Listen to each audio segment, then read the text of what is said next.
আমাদের এপারের বর্ডার পেট্টাপোল, আর ওপার হলো বেনাপোল। বেনাপোলের ওই পাশে একটা বিল আছে, সেটা হলো সোনামুখীর বিল। এই সোনামুখীর বিল এবং বনমান্দারও বলে থাকে অনেকে। তাই বিলে অনেক কিছু সম্পদ আছে, যা এই সম্পদ বিক্রি করে মানুষের সংসার চলে। যেমন ধরেন পদ্মপাতা, পদ্মপাতা বিক্রি করে সংসার চলে। মাছ আছে, মাছ বিক্রি করে সংসার চলে মানুষের।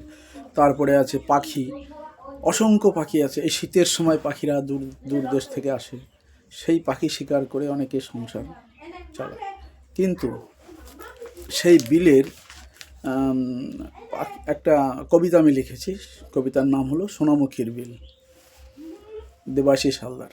সোনামুখীর বিলে বুনো হাঁসগুলি যায় ভেসে, পদ্ম ফুলের গন্ধ পেয়ে মৌমাছিরা ওড়ে। লাল পদ্ম, নীল পদ্ম, সাদা পদ্মে ভরা, মাঝে মাঝে উড়িবন কিবা তার শোভা। ওই একটু দূরে নলবনেতেই বাবুই পাখির বাসা, দক্ষিণ হাওয়ায় দুলছে তারা, লাগছে ভারী খাসা। ওই দিনমজুরের খোকা তালের ডোঙায় বসা, আপন মনে ছিঁড়তে থাকে পদ্ম গাছের পাতা।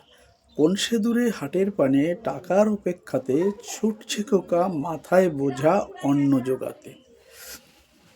আজকে একটা কবিতা লিখেছি, সেটা হলো সন্ত্রাস। আজকে হলো 26শে জানুয়ারি। আজকে একটা কবিতা লিখেছি, সেটা হলো সন্ত্রাস। আমি দেবাশিস হালদার। জাগো বাংলা, জাগো ভারত, জাগো ভারত মায়ের বীর সন্তান। সন্তান যারা করছে দেশে, তাদের শক্ত করে ধরো হাত, লোহার শিকল হাতে বেঁধে তাদের কারাগারে কর নিক্ষেপ।